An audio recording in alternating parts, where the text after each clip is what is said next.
In any case, what we're going to do today is talk about conduct disorders. And so that you know, the lecture was based, or this lecture is going to be based on findings of a research that was conducted some years ago at the Inpatient Unit for Children and Adolescents of the University of South Florida by myself and these people that were my collaborators. We, unfortunately, because of the changes on mental health in this country, we don't have these units any longer, but we used to have inpatient units for all kinds of age groups, and we have a very good one for children and adolescents. And for years we look at this problem and look at the population that we had in those days like today. So unfortunately, as you probably are aware, there are very few facilities of this type any longer in this area. But in those days, about 65% of the population in the inpatient units of both adolescents and children were conduct disorders. I'll give you an idea of the magnitude of the problem.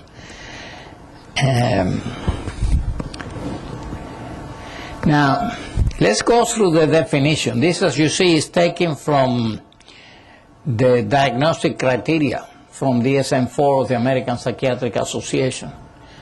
And there are two groups of disorders that we are going to talk a little bit about it. One is conduct disorder, that is obviously the most severe of the two. And so we have to concentrate on this one because the children and adolescents graduate from the less malignant one, which is called oppositional defiant disorder, to conduct disorder very, very commonly. But I will tell you a little bit about oppositional defiant disorder so you can see the difference in the magnitude of the problem, though both are a very serious problem. This is a definition. It's a repetitive and persistent pattern of behavior in which the basic rights of others or major age-appropriate societal norms or rules are violated, as manifested by the presence of 3 or more of the following criteria in the past 12 months, with at least one criterion present in the past 6 months. And these are those criteria. Aggression to people and animals is very common in the conduct disorders. They are often bullies, threaten or intimidate others, often initiate physical fights with others, may have used weapons that are dangerous weapons, a bat, a brick, broken bottle, a knife, a gun, things of that kind. And you know, we are talking of young people. Conduct disorders apply to children and to adolescents. We're not talking of adults. This diagnosis doesn't exist in adults. It's for children and adolescents. We will talk a little bit more about that later. They have been, and commonly has been, physically cruel to people, have been physically cruel to animals, sometimes to extreme degrees. You have occasionally read some of the stories of the horrible things that people are capable to do to animals, and very commonly is in this group of disorders that takes place. They may have stolen while confronting a victim by mugging, by snatching their purse, extortion, armed robbery, and so on. May have forced somebody into sexual activity that they were not willing to engage in. That's the aggressive type of behavior that they engage in. Then there is a destruction of property and deceitfulness or theft. Here they deliberately engage in fire setting with the intention of causing serious damage, and occasionally do an incredible amount of damage and cause death. They deliberately destroy other people's property by any other means than fire setting, and that's not uncommon in the extreme cases. In terms of the deceitfulness or theft, they have broken into someone else's house, building, or car with the purposes of stealing or doing damage. They often lie to obtain goods or favors or to avoid obligations. In other words, they are little con people. They may have stolen items of non-trivial value without confronting a victim, e.g. shoplifting but without breaking and entering, or forgery, this is another form of, as you saw earlier, they can do that by mugging and by having a gun and assaulting somebody and things of that kind. This is without confrontation with a victim, by shoplifting and things of that kind. Now, in terms of serious violations of rules, this is common. They stay out at night despite parental prohibitions, and that may well begin before the age of 13 years. As you will see in a little while, the youngest one that we had was 7 years and 1 month, I believe, which is very early for a child to develop a conduct disorder, but we have seen it that early.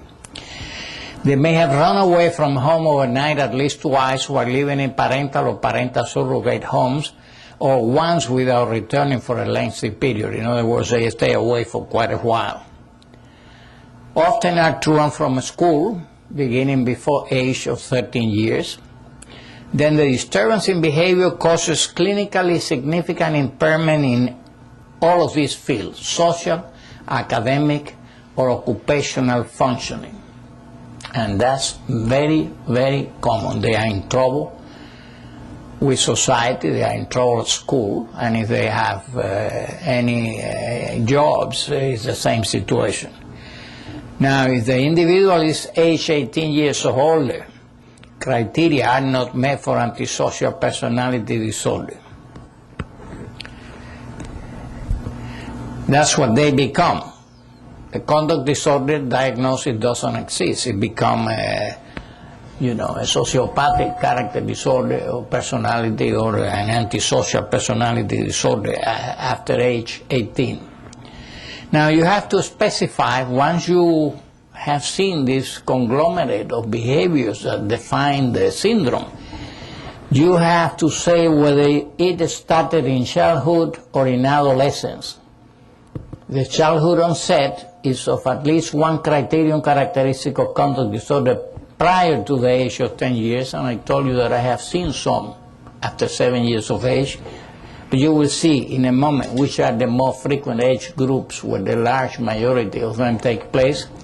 The adolescent onset is an absence of any criteria characteristic of conduct disorder prior to age 10 years. In other words, you have to start after the 10 years, and that is considered an adolescent onset. There are obviously most children are not adolescent at 10 years of age, but that's the criteria of DSM-4.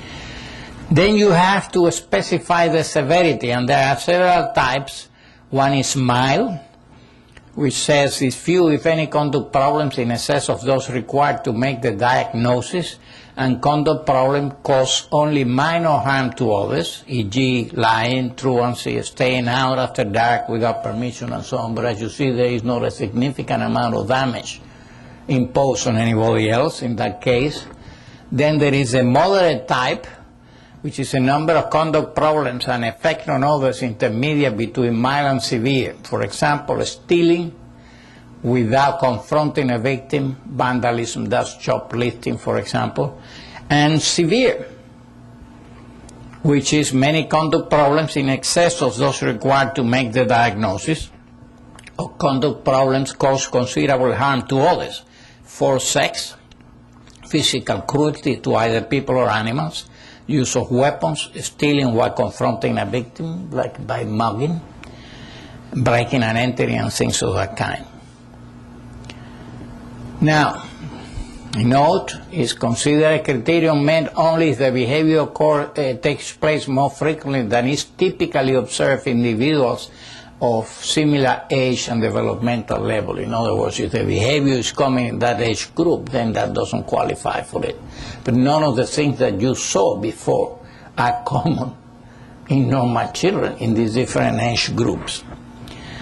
Now, the disturbance in behavior causes clinically significant impairment in social, academic, or occupational function, as we saw earlier. Behaviors do not take place exclusively during the course of a psychotic or mood disorder.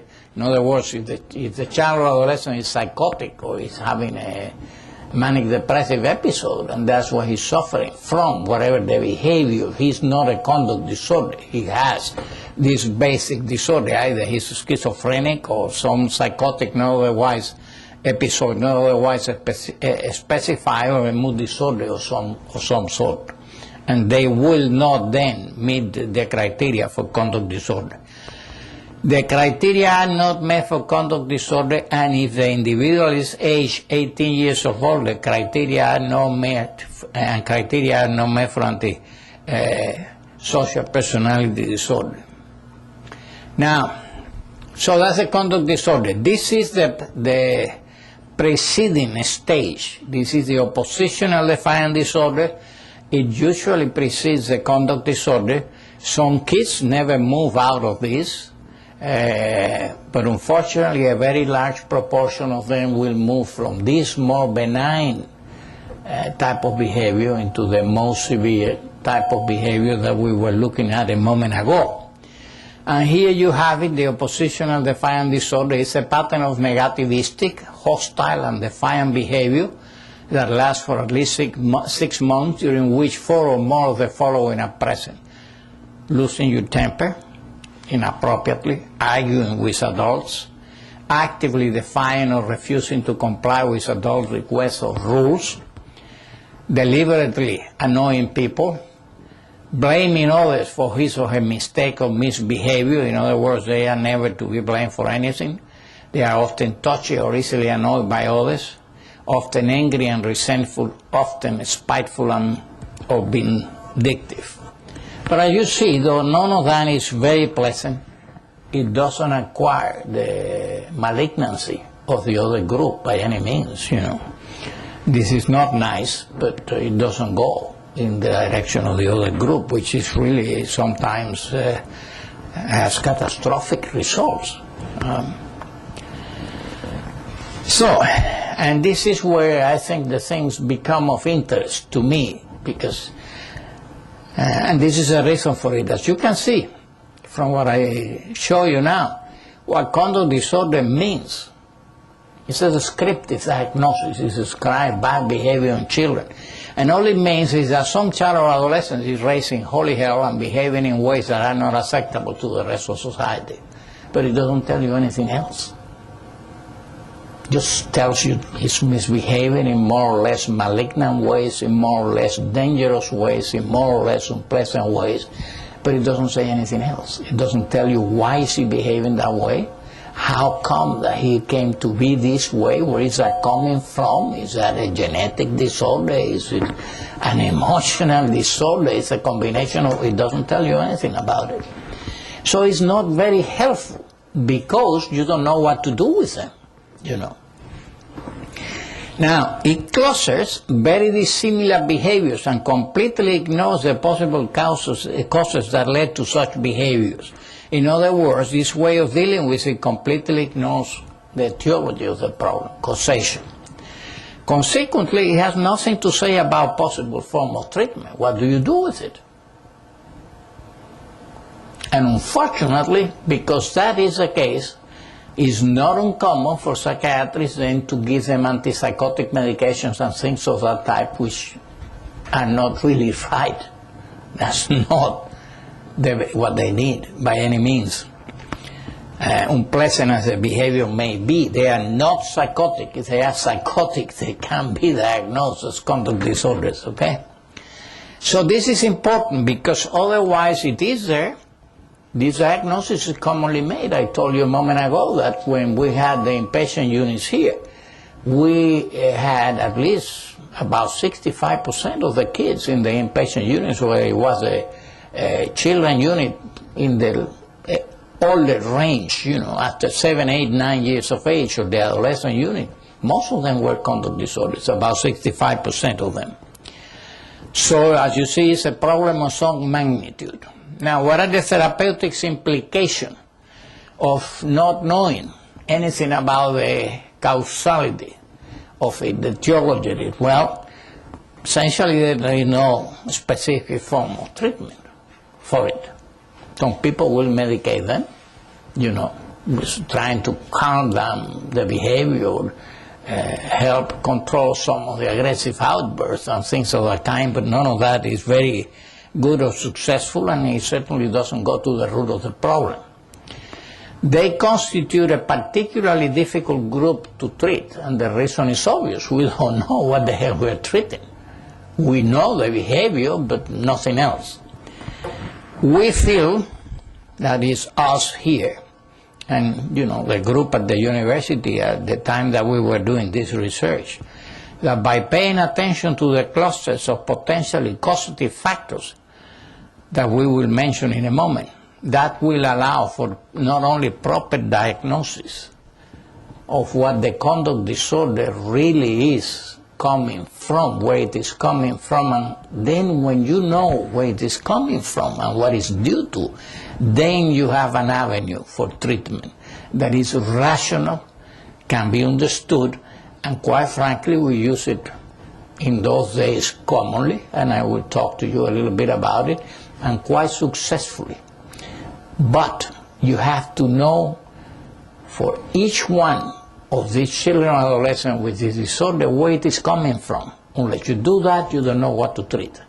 And if you don't know what to treat, you usually are trying to put a tail in the donkey in the dark. You may put it in the other wall rather than where it belongs, So we will put some time into that. Now let me tell you a little bit, so you see that this view that I have expressed to you, that is very descriptive diagnosis with otherwise very little value in terms of prognosis, even diagnosis and treatment, is shared by a lot of people. This is Costello, which many years ago, as you see, wrote some about this. This is from Developments in Child Psychiatry Epidemiology, and it was published in the Journal of the American Academy of Child and Adolescent Psychiatry in 1989. And he concluded that it affects between 1.5 and 5.5 of children. That's a lot of children. They're talking of hundreds of thousands of people with this disorder. Conduct disorder is one of the most frequently diagnosed conditions in outpatient and inpatient mental health facilities for children. This came from the Diagnostic and Statistical Manual of Mental Disorders, the American Psychiatric Association, and that certainly was our experience. As I told you, 60-65% of the children had this diagnosis. And yet this seemed to us like an underestimation of the extent of the problem, severe as it may seem on first look. DSM-4 revised, that's what that is, estimates that about 9% of males and 2% of females have the disorder. Again, that's awesome percentages for people in this age group. Earls in 1892 believed that conduct disorder and its adult consequences are one of the most important public health problems in the field of mental health, and indeed they are. That was published in Epidemiology and Child Psychiatry, entering the second phase in the American Journal of Psychiatry in 1989.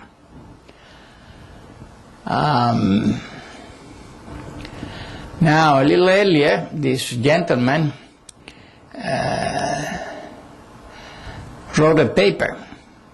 You can see the name here, Conduct Disorders and its Synonyms, Diagnosis of Dubious Validity and Usefulness. That was a long time ago. He was already questioning the value of this. He questioned the validity of the conduct disorder diagnosis in the view such patients, quote, have a multiplicity of signs and symptoms characteristics of other psychiatric disorders. Conduct disorder is often an interim designation on the way to a more rigorous diagnosis, a more appropriate diagnosis. But he didn't specify what he thought that was, but he thought that this was too vague, too general. It contains symptoms that manifest themselves in a large variety of other forms of psychopathology, and consequently you don't know really where to put them or what to do with them. Now, K&K stated, and this is a quote, that this far from homogeneous group of disorders carry with it considerable controversy regarding diagnostic criteria, etiologic theories and treatment recommendations. That's a quote. They added, and this is a quote, the diagnosis of conduct disorder is too general and too behaviorally focused to distinguish helpfully between the range of psychopathology and conduct disturbances that can occur in adolescence. And that is in a book on Psychiatry Update, chapter 22, was called Adolescent Conduct Disorders. It's the annual review of the field. That was around the time, we were doing this around this time, between the research at the university between 87 and 1990 with the population that we were studying for the conclusions that I am going to give you in a little while. Now, the research results at the University of South Florida confirmed the opinions expressed above and demonstrated that conduct disorder is a final outcome of multiple pathways. There is not one form of causality. There are several, and you will see what they are. And I can tell you that we have checked that in those days for 3 years consistently with every patient that came into the units, and that was a good 13, 15 years ago, and it has never failed since that day to this day. Believe me, keep it in mind, if you are in the field and you treat patients with this problem, or you have family, relatives, children that have these problems, this will be enormously helpful to you. The nature of the research project, I already told you that we have looked at the population at a certain point in time, and we at that point had found or have selected 42 patients with a primary diagnosis of conduct disorder at admission and discharge out of a total of a large number of protocols that were examined in these admissions. Now, though I told you that 65% of the population were conduct disorders, many of them have more than one diagnosis. Many of them, some of the things that we were looking for were not clearly defined in the clinical history. We could not confirm some of the suspicions that we have. So we selected 42 where everything was clean and clear, and we were absolutely certain of the things that we were dealing with. Now, the earliest age in the sample is a male that was 7 years and 1 month. It was nearly 8 years of age. That's the earliest one that we saw, and that's a boy. Now, the largest concentration of cases of conduct disorder corresponded to this age group from the 12 to 17 years of age is where you see the large majority of them by a long shot. Alcohol or drug abuse was present in 50% of the sample. In other words, these children drank. About half of them drank. Even if they were 10, 11 years old, 9 years old, they were getting drunk. 50% of the children show that in this sample. We found as well, and this was interesting and unexpected, we knew about the alcoholism and all of the behaviors that they engage in, but this we didn't suspect and was a finding. We found too that a large number of households move in this population had taken place. This was unexpected, and we really didn't have any way to explain or to really understand how this may have affected these children's behavior, though clearly a lot of moves were made for a very unstable environment, and new schools and new children to adapt to, and disruption of relationships and things of that kind, and none of that is very good. But there are a lot of children in our population in this country, as you know, is very mobile for a number of reasons. People rarely stay very long anywhere. At least a large percentage of the population, and most of the children don't become conduct disorders, so we didn't know how to interpret this clearly. Our most important finding was that 42 patients diagnosed as conduct disorder could be subdivided into 5 distinct subgroups.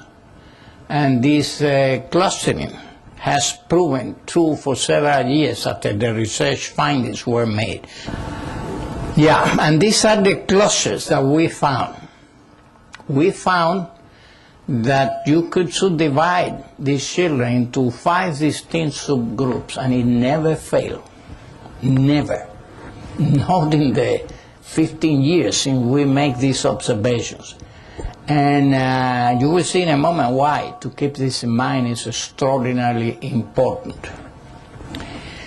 The first group, and quite frankly, though we will give you some more information,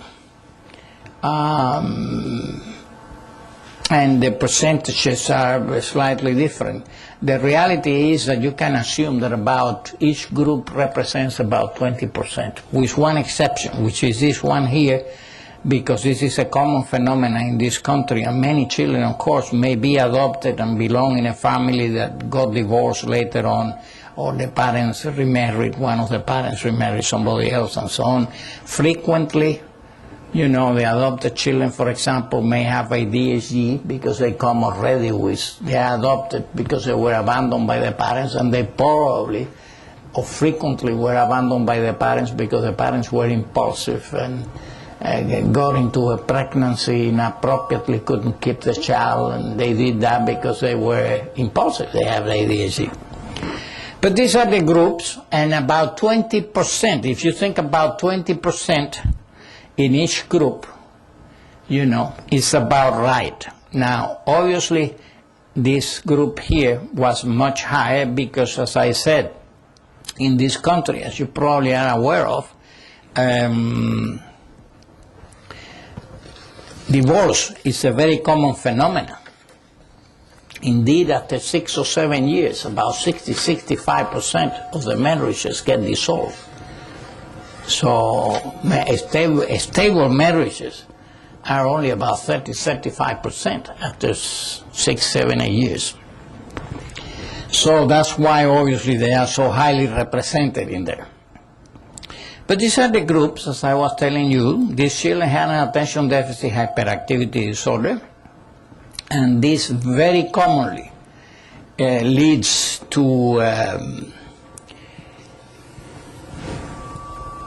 conduct disorder, first to oppositional defiant disorder. Nearly all these children have some characteristics of oppositional defiant disorder, not all of them, but a very large number of them.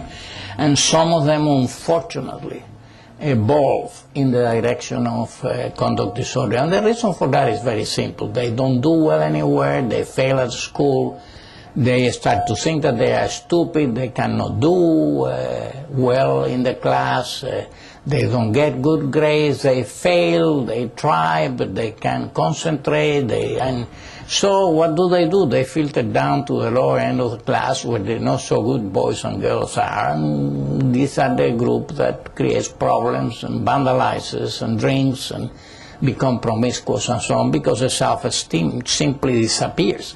And that's where they feel comfortable. They don't fit anywhere else. Now that's, as you have heard me say here before, those of you that have heard me talk about ADHD, that's a real tragedy, because many of these children are in fact very bright or have normal brains, but they wouldn't know it, and nobody else will know it either, and so they think they are dumb and stupid, and so they, you know, have a problem with that. In any case, in that group,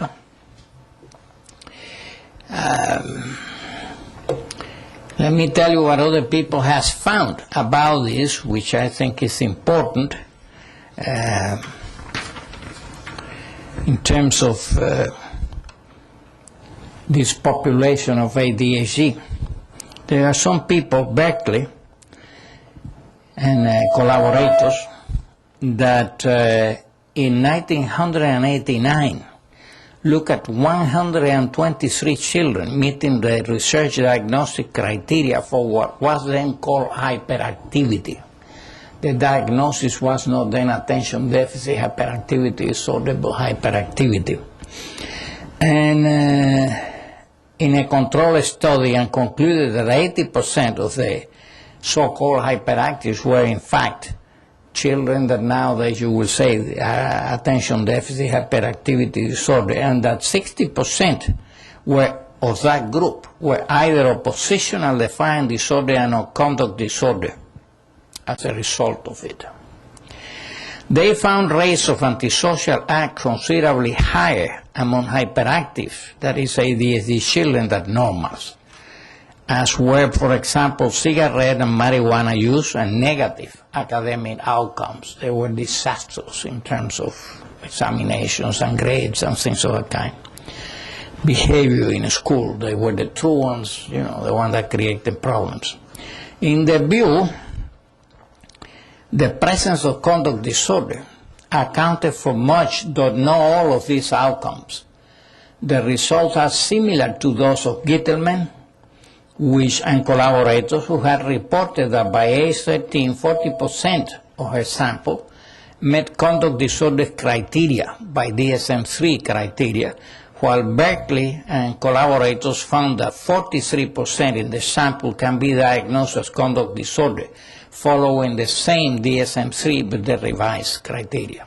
The criteria for conduct disorder has been changing through the years, though not very significantly. So what you heard as a description are pretty much the same, really.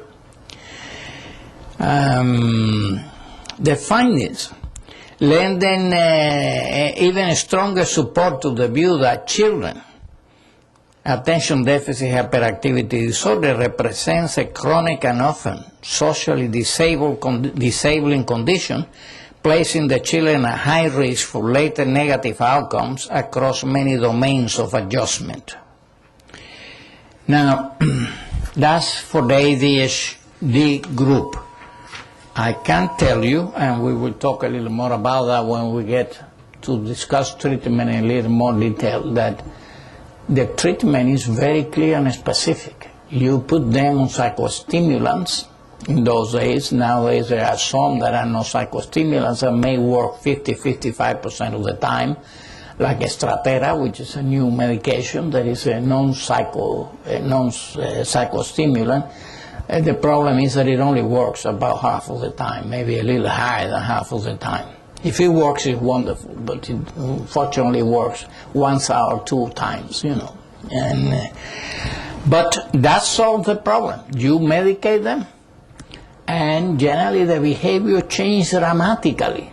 And I mean dramatically. It's like a miracle, because these medications are effective, and don't be surprised within half an hour, which means that impulsivity disappears, they can concentrate, they are less irritable, they are less hyper.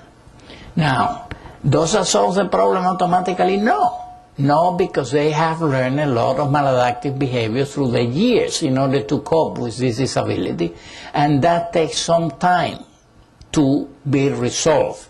In fact, they take some time to learn that in fact they may be highly intelligent, that they may be as capable as any of their peers. And since the self-esteem is at the level of that carpet, it may take some time for them to really find themselves and define themselves in completely different terms to the one that they are used to. Once they do that, the self-esteem raises, and most of the behavior that is associated with feeling that you are good for nothing, then disappears. So they don't need a heck of a lot. Frequently, all they needed was medication. Some of them, if they are very ingrained in some form of maladaptive behavior, or perhaps even some substance abuse, and some may need some counseling and so on, but a large number of them do well simply with medication. Okay, the adopted children group. That is a very important group for several reasons. And I already told you some of the reasons. Not uncommonly, adopted children are born with some kind of handicap, and frequently it's in the group of attention deficit hyperactivity disorder, because once or another of the parents, and it's usually the mother, was impulsive. And people that are impulsive do things that they regret, but they continue to do them. They don't learn from experience, like these children that suffer from this disorder. They know that it's wrong, they know that they're going to get into trouble, but they can control the behavior. They're going to do it all over again, and you say, but don't they learn? Yeah, they don't learn. They know what is going to happen, but they can control the behavior. And so many of these young girls or adolescents with ADHD, which are impulsive and become, remember what I told you, they go down to the lower end of the classrooms where the peers that are not so good and are promiscuous and drink and use drugs and engage in all kind of behaviors, and of course they become active sexually, they become pregnant, and obviously they can keep the children. And so these children frequently come with an inherited genetic problem, which is ADHD. So that's one reason, but it's not the only reason. Perhaps the most important reason is that being adopted is one of the most difficult things to master and to emotionally grow out of. The idea that you have been abandoned by your mother. It's by your parents, but most adopted children don't think of the father abandonment, they think of the mother's abandonment, which is unfair, but that's the way human nature is. In any case, because they have that particular difficult bone of contention in themselves, it's very difficult for them sometimes to make peace with society. And indeed, they are frequently very angry with the people that adopt them, good as these people may be and excellent parents as they may try to be. They get a lot of the resentment that belongs to the parents that abandon the child, particularly the mother that abandoned the child. They get them. The adoptive parents get them no matter what they do, no matter how well they treat it. The children are angry. And that anger manifests itself frequently with the adoptive parents, sometimes in quite awesome ways.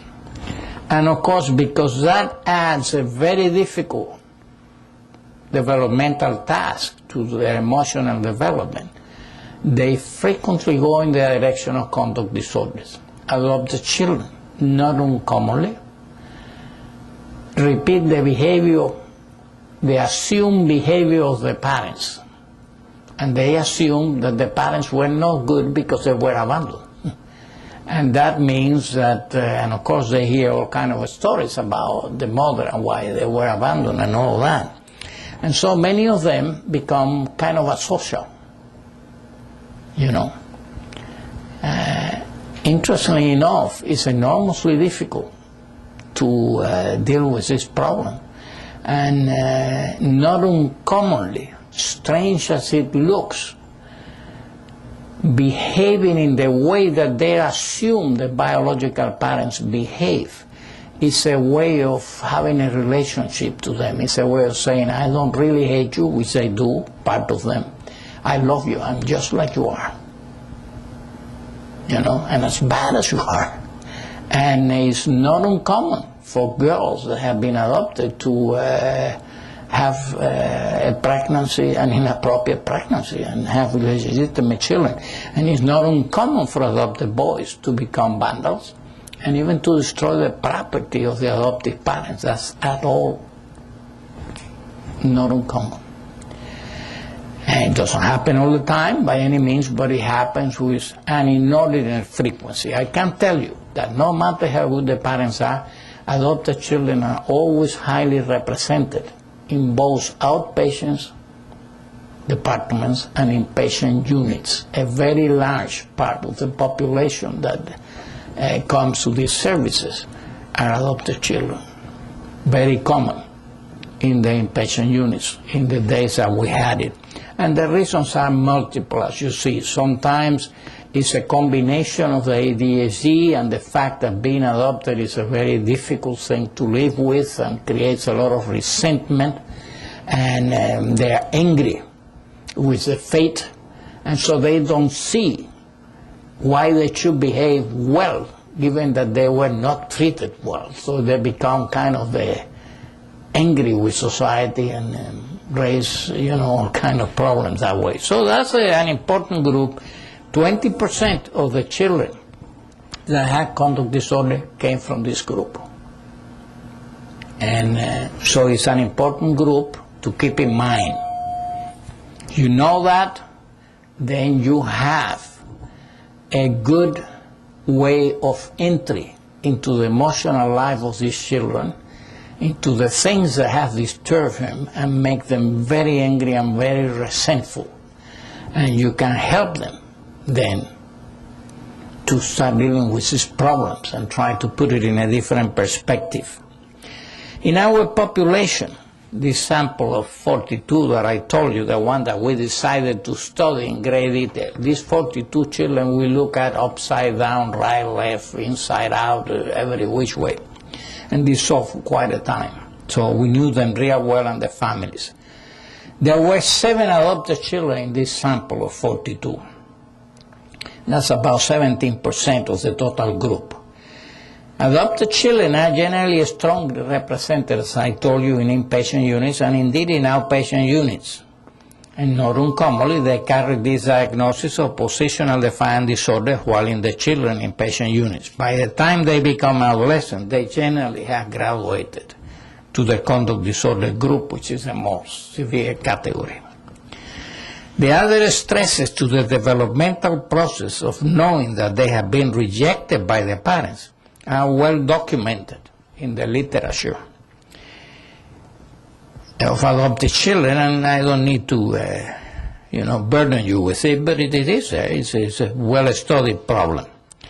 We will nevertheless remark on the fact that in this sample, 6 of the 7 patients were late adoptions, with the other complications of a multiplicity of caretakers, due to various fostering with the disastrous consequences that this frequently has for personality development. But even in our experience, even children that have been adopted from the beginning, maybe a few days old, by the one family and have always grown into this family, sometimes get into difficulty, with less frequency than those that are adopted at a later age and have been fostered many times, because that's very destructive for personality development and for the development of reasonable object relationships and attachment.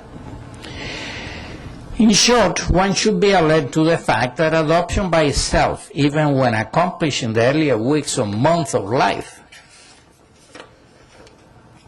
the assumed ideal time for the adoption, as early as you can, with very suitable adoptive parents involved, can on occasion constitute later on sufficient cause for the development of conduct disorder. This group, as they grow older and understand adoption for what it was, i.e. parental abandonment, rejection, etc., develop an unresolved malignant anger, and that's very common, a resentment against their adoptive and biological parents, and society in general.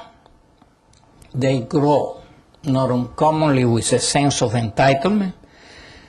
They have been done wrong, they feel, and they are out to collect from the society that has so mistreated them and feel entitled to that.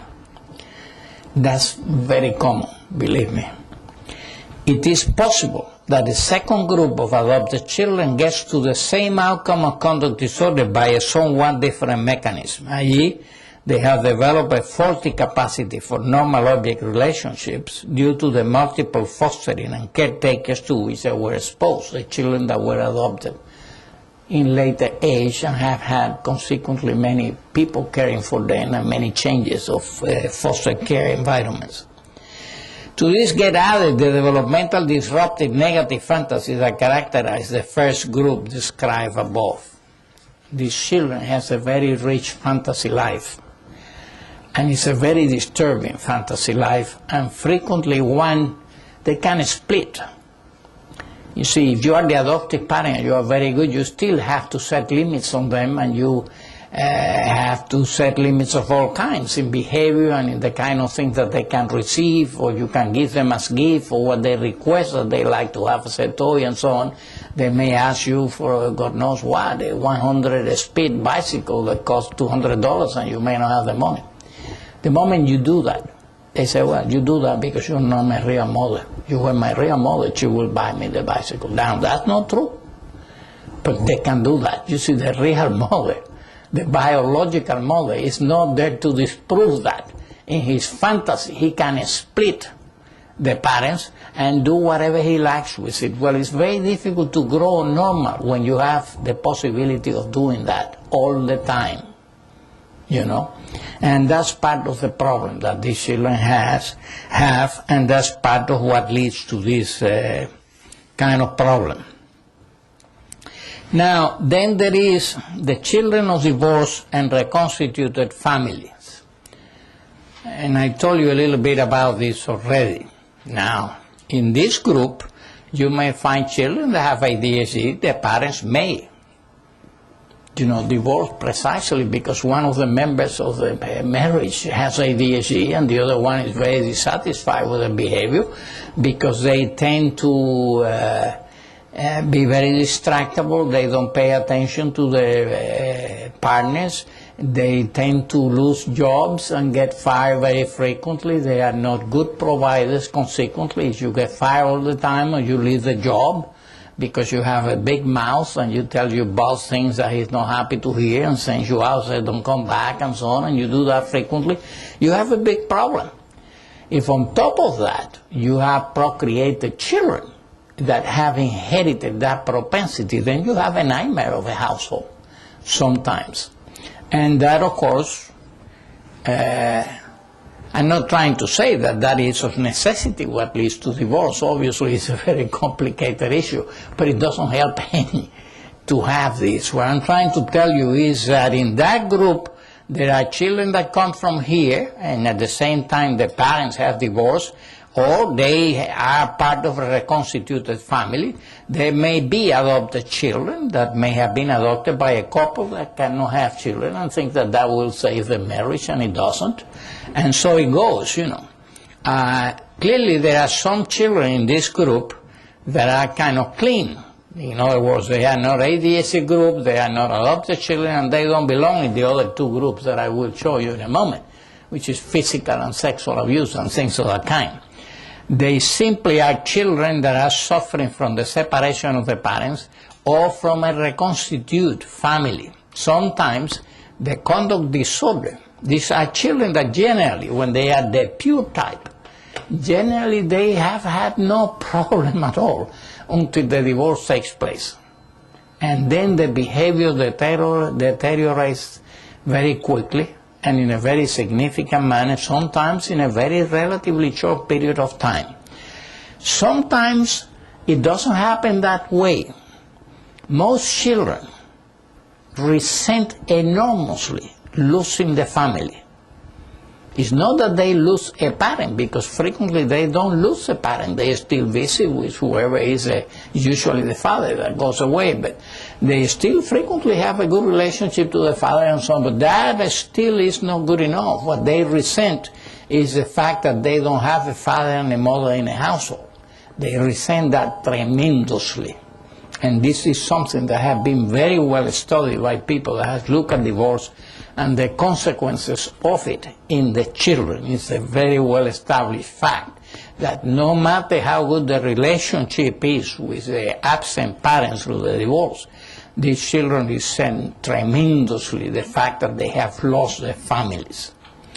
And that creates a lot of problems, and sometimes that is what triggers off the oppositional defiant disorder and frequently becomes a conduct disorder. They frequently blame one parent or another, not uncommonly the mother, particularly if they are young, because, they don't understand, like you and I do, the difficulties that human beings have in relating to one another. What they see is that father was there, that the parents were arguing, and suddenly father is ousted out of the house. He's not there. He can't come to the house anymore.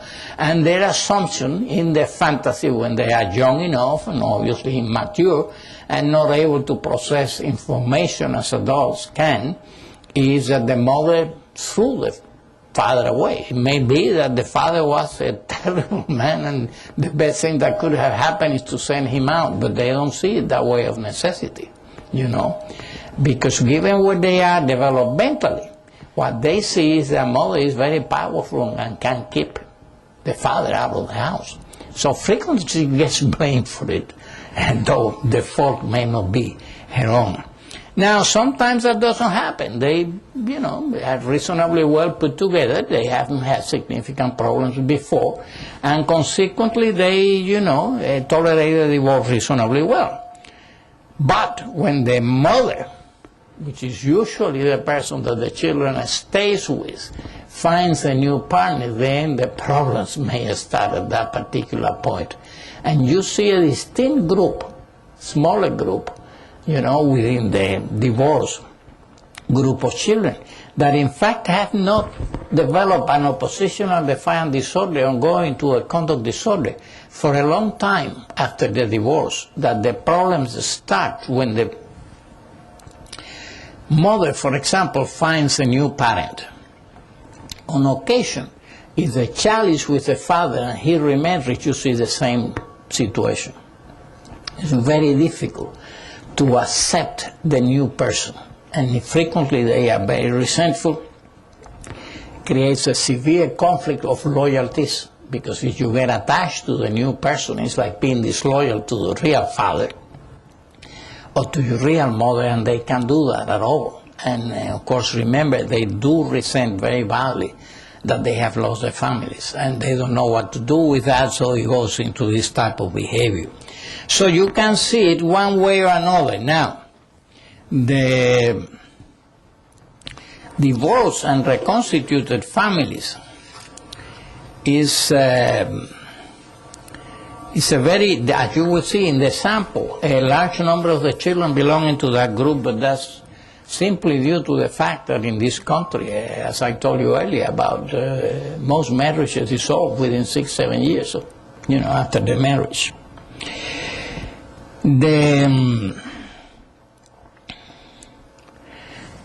We were actually surprised when we look at the sample to see the large number of children that came from broken homes. Among those, some live in family with a single parent or in reconstituted families with stepfather, stepmother, and frequently step-siblings. That's another problem, and a big problem. Though the percentage of patients with such background in this sample was very high, only a smaller percentage than that did actually develop a conduct disorder, possibly as a consequence of the divorce.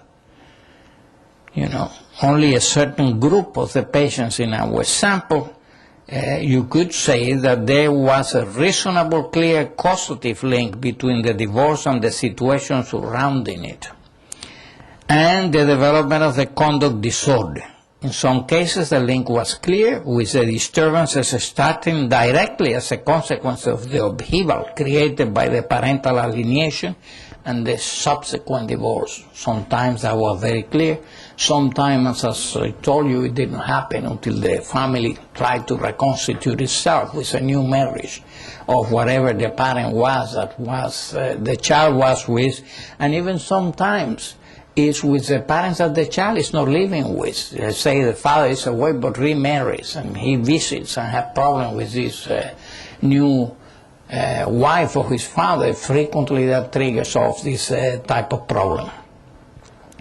Do remember that when people divorce, there usually is a kind of tug of war of some sort, and though on occasion there is somebody that is unhappy and somebody that is happy, more frequently than not it's like a civil war, and the children are in the middle of it and they get crossfire, and so they get very resentful about this. The conduct disorder results from traumatic divorces and from the not infrequent pre-divorce tug of war between the parents, with the consequent neglect of the children, which is common when people are going through this situation, and the parental absorption in their own conflicts, worries, anger, and preoccupations with the future, as Judy Wallenstein has clearly demonstrated. Wallenstein, which has studied divorce for many, many years, and probably the greatest authority on it in this country, has shown as well that it is the loss of the family structure, what I was telling you earlier, and not necessarily of one or another parent that is the most disturbing element in the children of divorce. It's the loss of the family. It is possible, and it's important to know that, because if you have them in counseling or psychotherapy, you have to address that. You address the loss of one parent, you are aiming in the wrong direction. It is possible that the disparity, that we saw in our sample, and the children that develop a conduct disorder as a direct consequence of the divorce, can be, and those that did it, when the family was being reconstituted, can be explained in a variety of different ways. First, there is a developmental stage of the child with certain ages being more vulnerable than others to these events. Second, there is the variable intensity of the conflict between the parents. It's never nice. I have rarely seen a divorce that is nice. I don't know if you have, but I think it's a rare phenomenon. Though on occasion, as I told you, one of the partners is happy, the other one is extraordinarily unhappy and angry about it. So there is then the variable intensity of the conflicts between the parents that may or may not be traumatic to the children and adolescents involved. It depends what is happening between the parents. Sometimes it gets really very ugly. Third, there is a parental anxiety and self-absorption with the consequent neglect of the needs of the children. And fourth, there is the post-divorce agreement and the quality of the relationship between the parents from the time of the divorce onwards, that not uncommonly is a nightmare. It doesn't end the battle, the civil war with the divorce. In fact, it continues. Sometimes it grows even worse than it was. Fifth, there is the fact that occasionally the divorce is felt by some of the victims as a relief. That happens too. An actual gain rather than an actual loss, and that includes the children involved. In some cases of abusive spouses and things of that kind. Now, in 25 of the 27 cases of parental divorce that we studied, there was enough information in the chart to postulate that none of the 25 children whose parents had divorced show any signs of conduct disorder before the divorce. They were normal children before the divorce. There was no doubt about that. After the divorce, within very variable intervals of time, 13 of these patients, of the total sample of 42, started to show signs of conduct disorder. In other words, 52 of the 25 patients in which parental divorce had occurred developed conduct disorder after the divorce, but not all of them, not 100% of them. We like to mention, too, a group of children of divorce where the conduct disorder doesn't appear immediately after the divorce, as I was telling you a moment ago. It's a reconstituted family phenomenon. After an attempt to create a new family happens, and more frequently than not, that they tends to be through the mother's remarriage, because more children remain with the mother, but occasionally it's with the father, and even when the children are with the mother and the father's remarried, that too can be a triggering mechanism. So that's the other group, and it is a very common phenomenon. It is generally more difficult to ascertain with certainty whether the divorce itself or the reconstitution of the family is the most significant factor. Nevertheless, in a number of cases, the situation is made clear, when that is somewhat more obscure, by the actual existence at the time of reconstitution or in the very recent history of a state of war between the child and the newly acquired step-parent. If you see that, and that is what preceded the disorder in the child, then you know what you have. And that's quite common. The impression gained in the above cases is that the conduct disorder starts as a reaction to the step-parent and the reconstitution of a new family, with all the conflicts of loyalties that it creates in terms of the now absent parent. There is as well the strong anger at the stranger and intruder, which has so rapidly in the adolescent eye gain so much ascendancy with the mother. Oh, this is stranger suddenly is in the house and he's an authority and he tells you what to do, go here, don't do that, do this, give you order all the place. On top of that, take your mother away from you every evening and you can get into that room.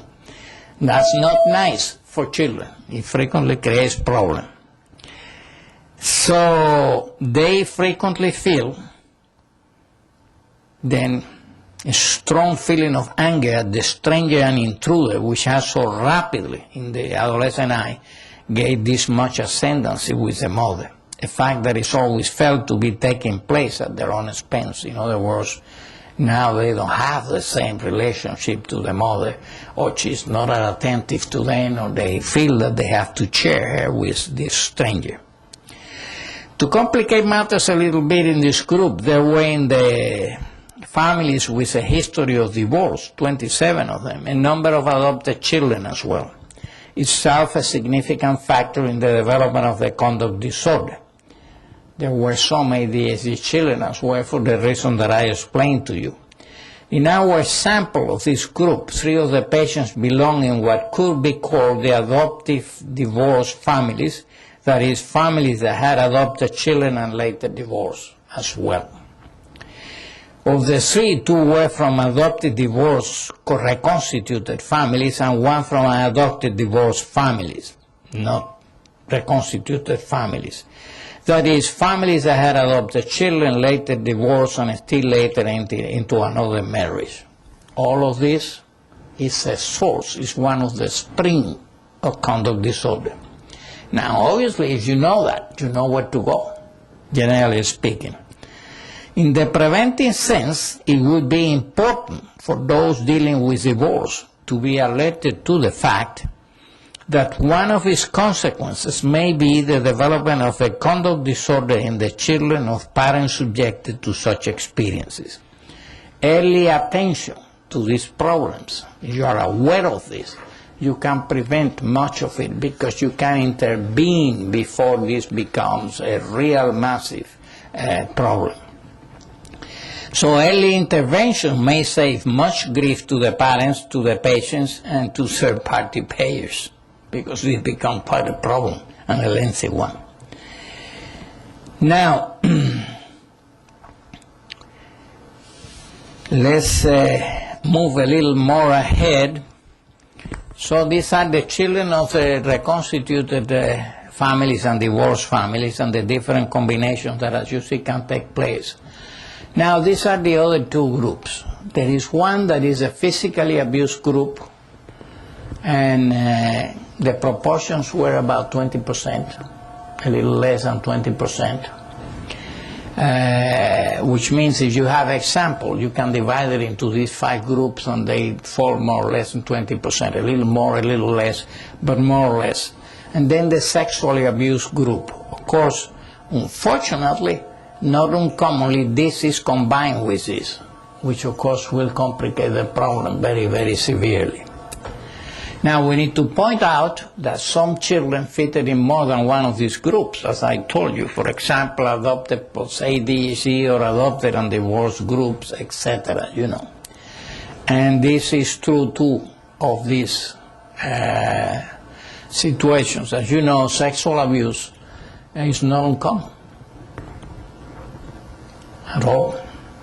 It's horrendously common. And it becomes even perhaps more common in reconstituted families because there is not incest taboo at all. And, if somebody comes into some place where there is a late latency girl or a young adolescent girl and so on, and that's a problem sometimes, depending on who that person is, because certainly there are none of the inhibitions that we generally acquire, in terms of incest in a normal family, that doesn't exist there, so it complicates the problem sometimes. So this is a sample that we had. As you see, we decided to study in great detail 42 of these children, and the reason for that was simple, that Obviously, we had limited resources, and because we had the most information and the most contact with these families, and we could ascertain the facts absolutely 100%. In other words, if we were thinking that they were sexually abused, we could confirm that they were sexually abused, which is not always easy to do, because there is an enormous amount of denial in this family, an enormous amount of fear of what the consequences of that will be. And the same is true of the physical abuse. Very frequently that is hidden, and so on. So we decided to look at this population because we knew that this data was completely reliable. And as I told you, and that's more impressionistic later on in the years that follow this study, things hadn't changed significantly, in my opinion, and in the opinion of those of us that participated in this particular study. Now, the differential diagnosis of conduct disorder is almost as broad as the entire field of child and adolescent psychiatry. It's very difficult. Often conduct disorder proved to be an interim diagnosis, as you have seen earlier, on the way to better understanding of the child psychopathology. That came from Child and Adolescent Psychiatry, a comprehensive textbook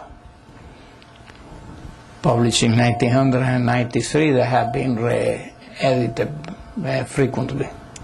And that is absolutely true, you know, and somewhat disturbing. But it's, you see, what I'm telling you is something that is not generally known and is not generally used. So you are hearing about information that in a way is very unique and not generally known. You know, we never published this study for one reason or another. We should have, but didn't.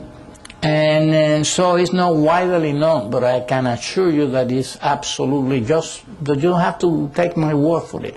When you look at these children, look for these causative factors, and I'll be glad to hear from you that you didn't find them. And that would surprise me greatly. And I'd be glad to look at the case with you, because as I said, this is incredibly reliable. Now, let's talk a little bit about the therapeutic implications. I already told you some about it. If you have this type, the ADHD type is probably the easiest one. What you do is you medicate them, you know. And it's the only one where medication is really indicated.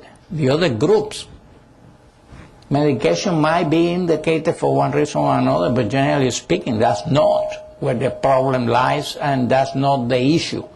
In this case, if you don't medicate them, you are not going anywhere. You need to medicate these children. And the medications you are familiar with, they are either psychostimulants, which essentially mean two groups, methylphenidate, which is known as Ritalin, or amphetamines, of which there are any number of such medication with different names, Dexerin, Dextrostat, Adderall, you name it. There are any number of them. And you always say it's the same dog, different color, you know, in most cases. But you have to use them. There is nowadays, and you can see that if you are interested in this kind of phenomena, you can see that in the web page. There is a new one called Stratera that we have paid a lot of attention to, because it has two enormous advantages. One is that it's not a psychostimulant. All psychostimulants are controlled substances by the Federal Drug Administration, which means I can only give you one prescription for a month at a time, no refills. I can call the pharmacy, you need a prescription every month. While the Stratera is a non-psychostimulant, and I can give you prescription, refills, I can call the pharmacy, and so on. So that's one advantage. The other advantage of it is that it lasts 24 hours. It covers you for 24 hours. The best form of psychostimulant is probably one called Concepta, but it only covers you 12 hours. After that, you are back in a square one. The problem with Stratera is that it's only effective in half of the people that take it. If it was effective in everybody, it would wipe out all of the medications, but it is not. And that's a problem. But you have to try it. I always try it in all these kids and adults, incidentally. It's the same with adults. This doesn't disappear in adulthood. And at some point, if it is with kids, generally during vacation time, I will try extra therapy, because you don't want, if it doesn't work, it can create a lot of problems, including side effects, and they will do terribly at school and get themselves into a lot of trouble, and you don't want to do that. I wait for Christmas or Easter or whatever, and then I try it, and if it works, we go on with it. So that's for the ADHD type. As I told you earlier, occasionally it has lasted so long and the conditions have been so adverse that they have learned a lot of maladaptive behavior. In that case, they need counseling, or their self-esteem is so badly deteriorated that finding themselves and learning that they can be as clever as the next fellow, maybe more clever and get good grades and do well and not get into trouble anymore, may not by itself do it quickly. It will do it in the long term. But it depends what they have gotten themselves into. By then they drink, they do drugs, they smoke marijuana and so on, well, then you have another problem that may require counseling. Otherwise, frequently, I will say that in about 80-85% of the cases, just the medication will do it, quite frankly. Now, for the sexually abused, that's a special situation.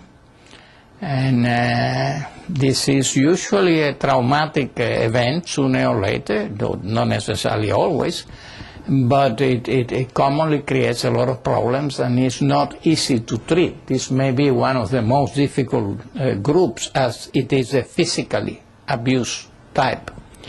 Now, what we used to do with these groups, we used when we had the inpatient units, and it was a very good system. We created groups, group psychotherapy. And in the sexually abused group, only sexually abused children were accepted. And they had the sessions with special therapists that knew a lot about sexual abuse and the consequences of it, and could identify for whom it had been a traumatic disorder with post-traumatic stress disorder consequences and things of that kind. And that was a very good way of starting. They say that misery loves company, and it's true. So groups were excellent, but you have to have somebody who really understands these patients, that know the consequences of the abuse in terms of personality development and which areas get affected and how do you deal with that and things of that kind. The physically abused type is the same situation. And it's sometimes very difficult to grow out of that. It leaves a scar that is sometimes very, very difficult, because they are physically abused not uncommonly by one or the other of the parents, occasionally by both of them. Occasionally it is abuse that is related to the psychopathology of the parents, which may be psychotic, paranoid, had taken it on the child. I have seen cases like that when I was at the University of Michigan, where I was a professor for many years. We had a case of a child, a mother that was schizophrenic with paranoid ideation, and she had singled one of the children as kind of associated with the devil and meant to hurt her. Indeed, we went to court and asked the judge not to let that child go back to the mother, that she was in enormous danger. The court ignored it because this is the mother's right, and of course 2 or 3 months later she was dead. The mother involved the other children in the killing of the child. And that's terrible, but it happens. If you survive that, which this poor little girl did not, then, as you will imagine, the scar that you carry is tremendous and not easy to deal with. But if the conduct disorder is related to that, you know where to go and where to look, and if there is a chance that you can help. You can only help if you know what the problem is. You cannot help anyone if you don't know what they need, where the problem came from and what you have to do in order to help them master these difficulties. Then for the adopted child, it's the same thing. This is, we used to have a group psychotherapy for them is very effective because these children, or adolescents or whatever they may be, they usually use an enormous amount of denial. They say, I don't care, it doesn't bother me, and things of that kind, which is not true. And to break through that is extraordinarily difficult. So what we did, and I had a lot of experience with this from the University of Michigan because we ran groups for adopted children for years and years. So I knew all about the denial that they use and so on. We were lucky to find a therapist that was herself an adopted person. It was a woman that had been adopted and knew from the gut what that meant. Not from books, you know. Bertrand Russell, that was an English mathematician and philosopher, one was asked if he knew the effect of cocaine, and he said, yeah. There are two ways of knowing about it. One is the one you know is from books. The other one is the one I know, which is for trying it. And so he knew from the gut. You see what I mean? Well, this person knew this from the gut, and she was very useful. The other thing that we use is I had a lot of videotapes. I still have them, and occasionally we use them for educational purposes. And where we run groups for adopted people, be that children, adolescents, or even adults, because sometimes it's with you for much of your life. We show the tapes, and that's what we used to do with the adolescents. We will show the tapes, and these were tapes of people that have been adopted, have been badly affected by the adoption, and some adults came to the research project that we have and were willing to tell us about their experiences, what they have felt as they were growing up about their adoptive parents, about being abandoned, about the fantasies that they had as to who the biological parents were, the relationship that they have with their actual adoptive parents and so on, and we have that in videotapes. And what we will do is show the videotapes. We have permission to do that from these people because they wanted to help children that went through the things that they had gone. And we will show them, and these children say, I don't care, it doesn't bother me in the slightest. What are you talking about? I don't care about it. Leave me alone. Then they will see and say, oh, I saw that once. Yeah, I too thought that if I find them, I kill them. Or something like that, which they will have denied to you for months on end, you know, because they use massive amounts of denial. It's too painful. And people use enormous amounts of denial. So that's what we did with that group. We created groups, and that was the beginning of it. That broke the ice. It was like having a hothouse where plants grow a little faster because there is more heat and more humidity, and that way you broke through the defenses early, and then you could refer them for treatment for individual psychotherapy. And groups as well. Groups are extraordinarily useful in adolescents, particularly in this group. Again, in that particular group of adopted children, nobody sat but adopted kids, adopted adolescents. You have to be an adopted person to be in that group. And for the children of divorce and reconstituted family, we have the same situation. We put in the same boat those that were used to having the same experience. So we have groups for children that the parents have been divorced and things of that kind, of children that the families have been reconstituted. If we had enough of them, we like to divide them because there is some differences, you know, in how you approach these two children. But if we didn't have enough, we put them together. And that too, you need somebody who knows an enormous amount about the consequences of divorce in the development of children, in the emotional development of children. If you have a person that is well aware and well trained and really knows what happens to the children, according to what age this happened, what kind of personality the child had already developed by the time this happened, how did it go afterwards, how did he adapt to all of that, then you were in a position to be of enormous help to them. So then you could deal with the conduct disorder. If you look at what triggered the conduct disorder, and it was something like this. This behavior, which was the result of these events, could be made to disappear. You know? You could help them to understand why they were so angry, why they were behaving the way they were behaving, why they were trying to tell their parents and society at large and so on with this behavior. This behavior is a means of communication. A child is behaving this way, or an adolescent that is behaving this way, is telling him that he's carrying an enormous amount of pain in him. You know, he doesn't know what to do with it but to become asocial. Now, if you understand that and you know where it is coming from, you can start to address it. So they are treatable, but you need to decide in which subgroup they belong and then treat that, you know, problem that is the spring of the conduct disorder. Otherwise, conduct disorder don't mean a thing.